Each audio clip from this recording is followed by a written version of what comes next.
Zue protesta ekitaldia antolatu duzue gaurko, Beasaingo ikastetxe publikoa batzaren aurkazta duetelako, zer dela eta protesta hau?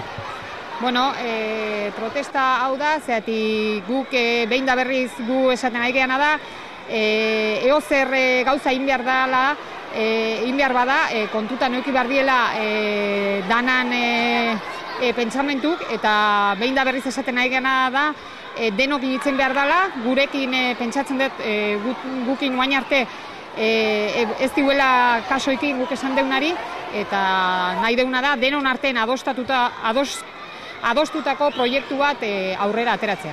Zein izango litzateke zuen proiektua? Bueno, gu momentu hontan proiektu bat egin dugu, baina horrek ez du esan nahi beste aukera batzuk ez daudela. Guk ikusten ditugu baita beste aukera batzuk, eta bueno, proiektu hori erakundetan aurkeztuko dugu eta gero publiko egingo dugu. Protesta egiten ari zarete, zen neurri hartzen ari da zuen taldea?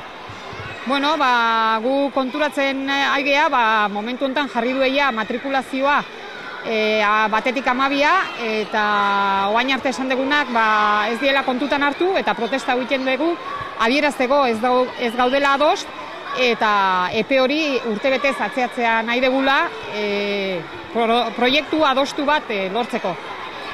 Gauzak ongi, gauzak urrengo ikasturtean jarko lirateke martxan, posible alda epe hori atzeratzea?